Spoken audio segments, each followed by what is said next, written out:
Salam alaikum, bonjour tout le monde. Déjà avant toute chose, petite, pas information mais déclaration concernant directement nos affaires. Je parle entre Algériens. Je voudrais souhaiter mes condoléances à notre cher ancien joueur du FLN, Abdelkarim Kerroum, qui vient de nous quitter. Allah yarahmou, Allah yawasi' alayh. Et voilà, condoléances à la famille, Adam Allah wa ajrahum. Et voilà, nous sommes et nous espérons être les dignes successeurs de ces braves hommes qui ont été pour nous et qui sont pour nous des exemples à suivre, tant dans leur défense de leur pays, notamment via le football. Donc nous sommes directement liés à eux. Donc Allah yarahmou et que Dieu donne la patience à sa famille. Voilà la première des choses. La deuxième des choses, donc par rapport à cette compétition, évidemment nous arrivons avec, en tant que détenteur de ce titre-là, dans une compétition majeure comme la Coupe d'Afrique des Nations, avec un niveau de compétitivité extrêmement fort, avec des équipes toutes capables, en tout cas une majeure partie de ces équipes toutes capables de remporter ce trophée. Nous allons rentrer dans cette bataille dès demain avec beaucoup d'ambition et avec l'ambition ultime et logique d'essayer de conserver notre titre. On sait tous que ce ne sera pas évident, on sait tous que ce ne sera pas chose aisée, mais en tout cas voilà ce que sera notre objectif et on mettra tout en œuvre pour y arriver.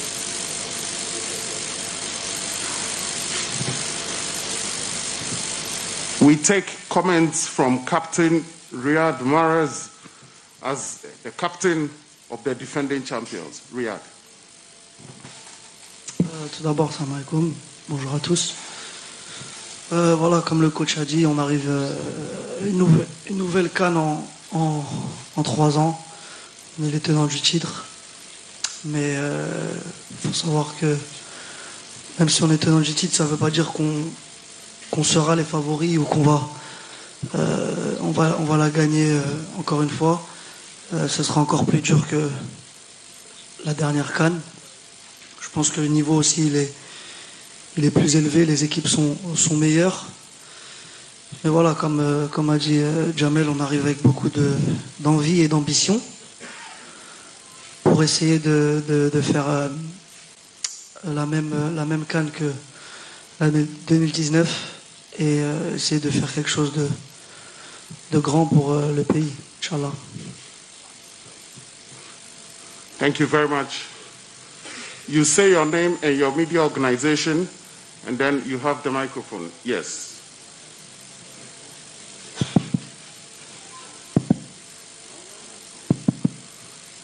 Can we have another microphone, please?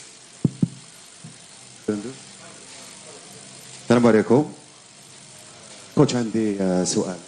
رضوان عنا في الجزائرية. السؤال الأول كوتش، هل من تعليق على حادثة الاعتداء على الزملاء الصحفيين هنا في دوالا؟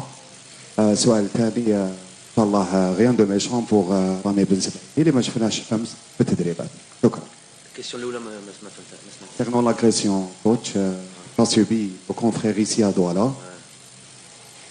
Mais heureusement, plus de peur que de... Voilà. Bon, avant toute chose, j'ai appris ça ce matin. Je n'étais pas au courant. J'ai appris ça ce matin très brièvement. J'ai appris ça ce matin très brièvement, très furtivement, sans trop d'explications. Juste entendu que voilà que certains de nos journalistes avaient été agressés. Donc déjà, c'est une très mauvaise nouvelle. Je sais que le Cameroun est un pays d'accueil, un pays avec un pays pacifique. Donc on a été assez surpris. Et subhanallah, la veille, j'en parlais à notre ami Patrick qui est là avec nous, qui nous suivait, qui est commissaire de police. Et justement, on lui parlait de ça, comment vivait le pays et comment savoir un peu plus, avoir plus d'informations concernant le pays de manière générale. Puisqu'il est commissaire de police, il nous disait un petit peu comment les choses était concernant voilà, tout ce qui avait un rapport à son métier. Et Allah, ce matin, on a eu la mauvaise surprise d'entendre que voilà, nos journalistes se sont fait agresser. J'espère qu'il y a plus de peur que de mal. J'espère que ces choses-là ne se renouvelleront plus. Et voilà, qu'il y aura une justice de fait, j'ai pas de doute là-dessus. Et qu'on trouvera, voilà, qu'il y aura une action qui sera mise en place.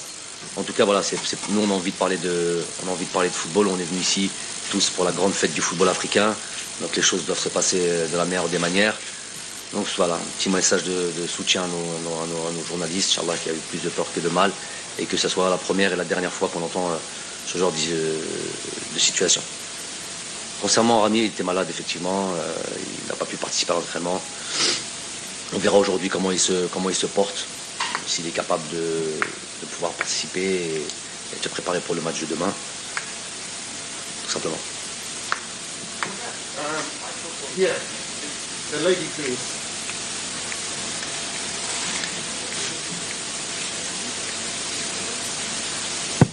Victoire Ayoum de... une question donc d'abord au coach. Est-ce que vous pourriez nous faire un état des lieux un peu du groupe? Est-ce qu'il y a des blessés, des positifs du Covid? Savoir en fait qui est là. Et pour demain, et Riyad, I think I will ask you in English, please, if you're in English. How does it feel for you to be here in Cameroon, to be title, and give us how it's been the last 2 days as you arrived, how everything the team. Thank you. No, it feels good to come back and to play another tournament, like a big tournament in Africa. We know how important it is for our people, our countries, and obviously we arrived like I think 2 days ago. It's not the same weather and as Algeria or where we were in Doha, so we have to adapt. But more or less everything was good. We are prepared and ready to play our first game and to enter the competition.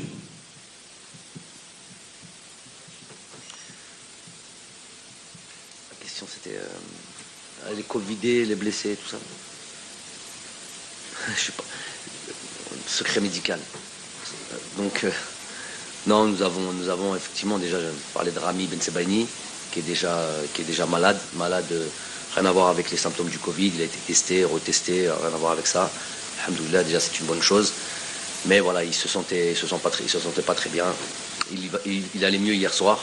Donc il y aura une séance aujourd'hui. On verra comment il va se réveiller.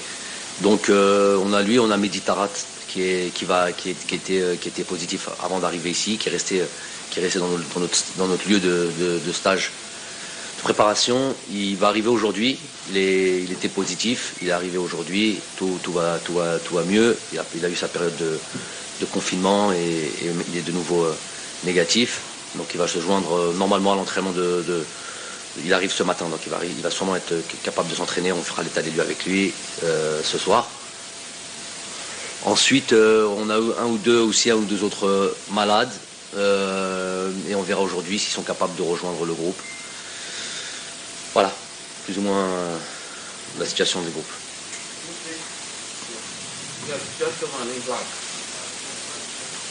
Gentleman in black.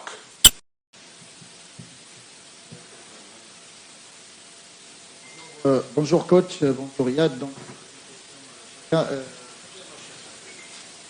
Kamel, donc depuis 48 heures, parlez-nous déjà un petit peu des conditions d'hébergement. Est-ce que vous êtes satisfait de l'hébergement, les entraînements? Est-ce que vous êtes satisfait?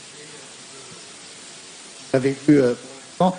Et un mot sur le match justement de demain. Parlez-nous un peu de cette équipe. Qu'est-ce que vous en pensez? Sachant que le match va se dérouler à 14h, ce ne sera pas les conditions peut-être plus souhaitées, notamment en termes de chaleur et d'humidité. Riyad, question un petit peu. Vous avez raté le stage de préparation avec l'équipe nationale à Doha. Peut-on savoir les raisons de cette absence et est-ce que vous êtes prêt physiquement justement tenir votre place lors de cette CAN? Je pense que les deux questions, elles sont pour le coach. Donc les conditions de logement déjà l'hôtel tout à fait correct, vraiment tout à fait correct. C'est pas le grand luxe, mais on n'est pas venu en voyage touristique ici, donc c'est pas ce qu'on recherche. Alhamdoulilah, les joueurs se plaignent pas, ils arrivent à bien se reposer, bien dormir, voilà l'essentiel, c'est surtout ça qui nous intéresse. Donc il n'y a rien à redire, c'est tout à fait correct à ce niveau-là. Je suis agréablement surpris par les conditions climatiques. On s'attendait à plus de chaleur, plus d'humidité. Pour l'instant, on est très satisfait. Ça pourrait rester comme ça toute la période où on est à Douala. Apparemment, donc on a peur d'un peu de ce climat qui pourrait comme ça changer du jour au lendemain. Bon, en tout cas, pour ce qui était hier et pour ce qui m'a l'air d'être aujourd'hui, ça nous convient. Ça nous convient. On n'est pas dans des grosses chaleurs, on n'est pas dans de la grosse humidité, notamment l'humidité. Je connais ça. Je sais qu'au Qatar, on a beaucoup ça, et je sais que ça affecte beaucoup les performances ou le potentiel, notamment athlétique, des joueurs. Donc pour l'instant, on est satisfait. On espère que demain, ça sera au moins comme aujourd'hui. Et puis pour ce qui est de l'horaire du match, c'est vrai que c'est une horaire qui est peu habituelle. On n'a pas l'habitude de jouer dans ces à part quelques fois en première ligue. Ils peuvent jouer à des horaires comme celle-ci, mais bon, le climat favorise aussi les choses. Là, c'est vrai que 14h et puis jouer avec une chaleur et une humidité, c'est vrai que on rentre tout de suite dans la difficulté. Donc pour l'instant, ça nous convient. On a joué, je crois, un match au Niger il n'y a pas si longtemps que ça, à 16h aussi. Là, pour le coup, il faisait très chaud. Très chaud. Donc on a cette expérience aussi. Donc voilà. Et puis le plus important, c'est pas de se plaindre. C'est vrai qu'il y a un constat des choses. Il faut jouer avec aussi. Il faut savoir y faire. Il faut savoir gérer tout ça. C'est un truc à prendre en considération. Au même titre que le Covid. Voilà une nouvelle donne à prendre très largement en considération. On peut voir à quel point d'un match à un autre, on peut perdre des joueurs comme ça. Donc c'est tous nos calculs à nous les coachs, aux équipes qui sont remis en question. Donc il va falloir être très bon en capacité d'adaptation et ne pas se plaindre. Le plus important, c'est de trouver des solutions. Voilà l'objet de notre fonction aussi, nous entraîneurs.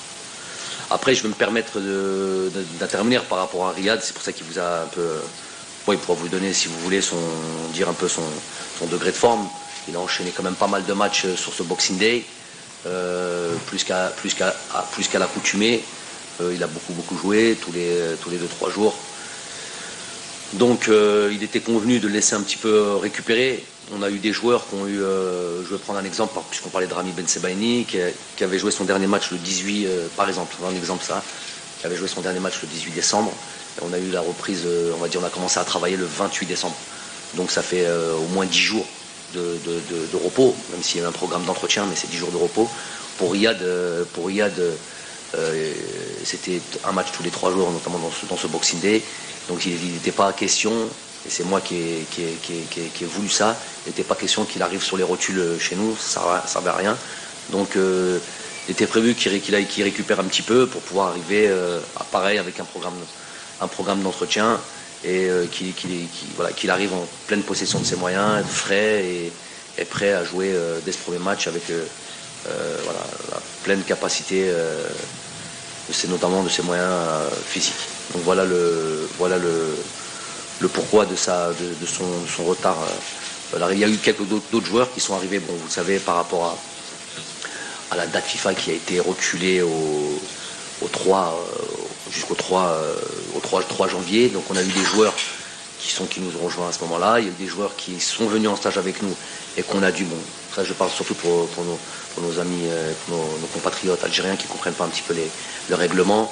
Quand on dit que le 3 janvier, les joueurs sont mis à disposition, les clubs ont le droit et nous avons le devoir de leur mettre les joueurs à disposition. Donc il n'y a même pas lieu de dire pourquoi les joueurs viennent et repartent. S'ils arrivent déjà à venir, c'est déjà une très bonne chose et c'est une faveur que les clubs nous donnent. Que ce soit au Qatar ou que ce soit partout ailleurs, c'est la faveur que les clubs nous donnent. Le droit est en faveur des clubs jusqu'au 3 janvier. Donc voilà pourquoi il y a eu l'arrivée des Bardad ou Jamel qui sont venus nous rejoindre et puis repartis dans leur club. C'était un deal qu'on avait avec les clubs. les clubs pouvaient tout à fait naturellement, même pas nous répondre et ne pas laisser les joueurs à disposition avant le 3. Et je veux dire que le 3 inclus, puisqu'ils ont eu des matchs le 3. Donc en gros, ça a été, les journées de championnat étaient prévues jusqu'à cette période-là. Jusqu'à cette période-là, ils étaient en droit de rester en club. Donc ils ne pouvaient nous rejoindre que le 4. Donc nous, on a eu la faveur de ces clubs-là qui nous ont laissé à disposition ces joueurs entre les stages, qu'on peut venir avant. On a pu disposer, normalement si on jouait contre la Gambie qui était prévu le premier, on aurait pu disposer de Jamel, on aurait pu disposer de Bagdad. Les clubs nous les avaient ont eu la gentillesse de nous les mettre à disposition. Ensuite ils ont eu ce match du 3, ils ont voulu récupérer leurs joueurs, c'était leur plein droit. Voilà, donc ça a été une préparation un petit peu, en gros de manière générale, un petit peu tronquée, un petit peu compliqué dans le sens où on nous annule des matchs et quand on a des calculs et une planification des choses, notamment sur donner la possibilité, faire un petit peu du turnover, donner la possibilité à certains joueurs de jouer, puis de les mettre directement dans le contexte équipe nationale avec toutes les demandes que nous, staff technique, on peut avoir, et qu'on nous annule notre match. C'est vrai que ça pose un petit peu un souci, surtout quand on aime que les choses se passent de manière carrée. Donc ça a été une préparation un peu particulière, mais c'est pas le lot que de l'Algérie. Okay, Bonjour. gentlemen. Yeah. Sur le journal compétition, une question. Riyad Mahrez. Il y a eu les clubs européens étaient réticents pour libérer les joueurs. Hein. Bon, ça se comprend, mais ils ne pouvaient pas réglementairement le faire, les bloquer plutôt. Est-ce que pour vous les choses se sont passées le plus normalement du monde? City? Bien sûr, ça s'est passé très normalement. Ils n'avaient pas leur mot à dire parce que voilà, on va jouer pour notre pays et c'est un grand tournoi. C'est comme l'Euro ou la Copa América, donc je vois pas pourquoi ils s'y opposeraient. Donc ça s'est passé normalement. Ouais. Yes. كوتش كريم بالعربي قناة الجزائر الدولية. كوتش دخول المنتخب الجزائري في ثوب المرشح في هذه الدورة راح يكون في صالح المنتخب الجزائري أم العكس؟ وفي 2019 المنتخب الجزائري لم يكن مرشح للتتويج بالكان لكن في الأخير توج. سؤال آخر يتعلق بمهاجم بغداد بونجاح لأنه تعرض لانتقادات الجزائريين خاصة في المباريات الأخيرة والمباراة الأخيرة أمام غانا. هل هذا الشيء راح يأثر على بغداد بونجاح في هذه الدورة؟ On répond en français ou en arabe? In French ou not? Coach, please answer in French. Please, this press conference is in English and French, please. Ok. Donc je réponds en français.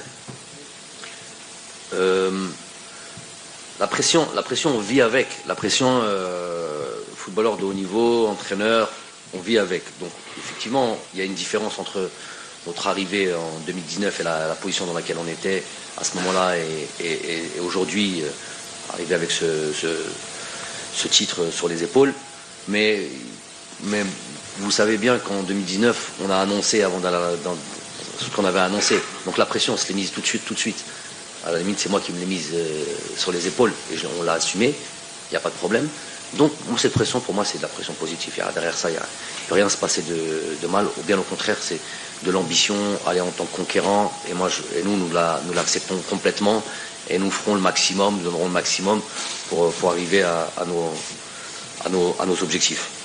Ensuite, pour ce qui est de Bagdad, voilà, la pression va avec. La critique fait partie du métier aussi. Et c'est tout à fait légitime. Sinon, on ne fait pas ce métier-là. On est soumis à la critique, que ce soit les joueurs, que ce soit l'entraîneur. Et on doit l'accepter. Le plus important, c'est de gérer ça émotionnellement, d'un point de vue psychologique, savoir prendre tout ça en considération et ne pas se laisser submerger par les différentes critiques, notamment quand elles sont négatives. Et voilà un petit peu la communication qu'on peut avoir avec nos joueurs et leur dire que le plus important c'est d'avoir la confiance de ses partenaires, la confiance de son entraîneur et de rester focalisé là-dessus d'être pleinement concentré sur les matchs. Et les choses, c'est comme ça qu'on change un petit peu la donne et c'est comme ça qu'on peut se mettre à son avantage. Vous avez parlé de Bardad, ça peut être d'autres joueurs aussi.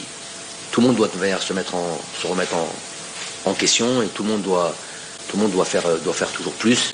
Et ceux qui sont dans une situation un petit peu critique, c'est à eux, ça fait partie de leur métier d'interchanger la situation et de passer sur un match, sur deux matchs. On peut tout de suite se mettre en situation de joueurs performants. Et voilà tout l'objet de leur mission aussi à ces joueurs-là. Et ça fait partie de leur métier. We take the last two questions. Gentlemen here, you have the microphone. Go ahead now. Bonjour coach, Khalid Hamdadou des Z-News. Coach, ma première question, on a exclu la VAR qui vient d'être appliquée durant cette compétition. La vidéo, on utilise les arbitres. Vous avez vu le match d'ouverture hier peut-être. Elle a été quoi? Elle va être appliquée, la VAR pour la première fois, contrairement à l'édition de l'Égypte. Donc cela vous apaise un tout petit peu, surtout que la VAR ne rate rien. On a vu hier lors du match Cameroun face au Burkina.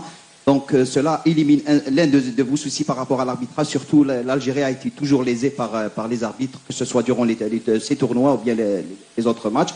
Ma deuxième question, on a exclu aussi le Sierra Leone. Donc pouvez-vous nous dire, c'est-à-dire les enseignements tirés sur cet adversaire qu'on va affronter demain et que la majorité des gens le sous-estiment. Donc puisqu'il est arrivé là, c'est pas par un simple hasard.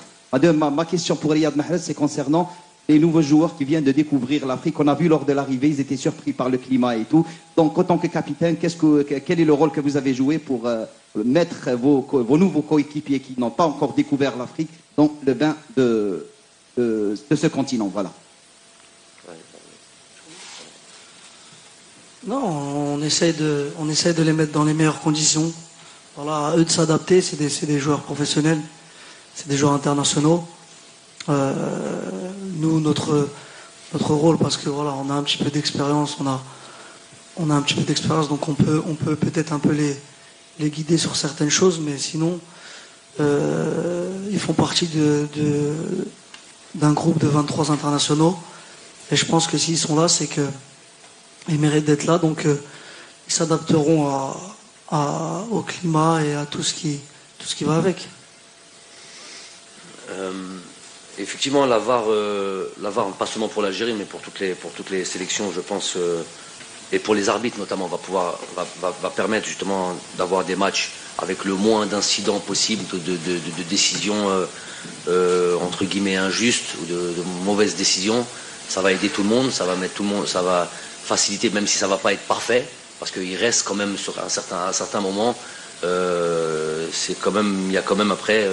Une décision à prendre, il peut y avoir une interprétation qui peut être différente de l'arbitre ou ceux qui analysent les actions sur la VAR donc, mais ça limite très largement les erreurs et les oublis ou les non-vus, voilà, donc de certaines situations. Donc c'est une très bonne chose, on en est tous très contents, pas que nous la sélection algérienne. On a eu l'occasion hier d'en parler lors de la réunion technique avec un instructeur arbitre qui est venu nous expliquer. On lui a dit un petit peu notre ressenti et qu'on était très très content de pouvoir bénéficier de ça. Voilà, j'espère à notre avantage, Inch'Allah. On va prendre ça en considération, vraiment très très très, très important de prendre ça en considération. Ensuite, pour ce qui est du Sierra Leone, effectivement, si elle se retrouve aujourd'hui dans cette phase finale, même si c'est 24 équipes et que voilà, ça permet à d'autres équipes, des équipes d'un niveau peut-être moindre, de participer au CAN, mais le fait d'y être, ça veut dire qu'il y a quand même certains résultats. Ils étaient dans le groupe du Nigeria et du Bénin, et je crois du Lesotho. Donc pour cette qualification de Coupe d'Afrique, a priori, il était convenu, entre guillemets, que ce soit le Nigeria et le Bénin qui puissent passer. Donc ils ont réussi à passer devant le Bénin. Ils ont notamment un match référence au Nigeria où ils ont fait 4-4. Un match à domicile où ils ont fait 0-0. Donc ça laisse quand même, ça montre très largement que c'est une équipe sur laquelle il faut faire très attention. De toute manière, je l'ai dit, on le répète maintes fois, il n'y a plus de petites équipes en Afrique. les choses ont évolué, les moyens technologiques, la capacité de récupération d'informations. Il y a un nivellement vers le haut. On voit que ces équipes-là sont maintenant performantes, peuvent apprendre, même si c'est des joueurs qui ne comptent pas des internationaux, par exemple européens ou quoi que ce soit. Mais elles ont des fois c'est pas plus mal. Compter sur ses forces en présence, d'être tout le temps ensemble, de pouvoir bénéficier de stages autres que ceux alloués par la FIFA. Et puis voilà, qui est joué dans le continent africain avec toutes les conditions que l'on connaît, climatiques, tout ce que vous voulez. C'est peut-être après, quand on met ça sur la balance entre avoir des joueurs expérimentés ou avoir ce que je viens de citer, ça s'équilibre. Donc c'est des équipes qu'il faut prendre très très très au sérieux. Quand on regarde la capacité du Nigeria, c'est que des joueurs de niveau mondial, notamment offensivement. Nombreux jouent dans les championnats majeurs, que ce soit en Espagne, et puis arriver à tenir en échec 2 fois cette équipe-là, si là on n'est pas averti, on le saura jamais. Donc de toute manière, nous, tout le monde doit le savoir, c'est qu'on prend personne à la légère. Nous on prend tout le monde au sérieux, on considère tout le monde, pour toutes les raisons que je viens de vous donner, et puis tout simplement parce qu'on sait que voilà, si demain on baisse la garde, on peut le payer cher. Donc les joueurs sont avertis, les joueurs ont envie de bien démarrer le tournoi. C'est pas une habitude chez nous de bien démarrer des tournois. On l'a bien fait en 2019 et puis on voit que la suite s'enchaîne. Donc là aussi, on a envie de très bien démarrer en sachant que voilà, on va avoir un adversaire demain à une horaire particulière, conditions climatiques, on ne sait pas ce qu'elles seront, mais si ça reste comme aujourd'hui, comme je vous ai dit, ça nous va. Donc il va falloir être présent et prendre tout au sérieux. I'm sorry to disappoint you, Guy. This is the final question. It's time for Sierra Leone. They are also here. Thank you very much, Coach Jamal Belmadi, for coming, and good luck for this competition. Thank you. Riyad, thank you very much, and good luck for this competition.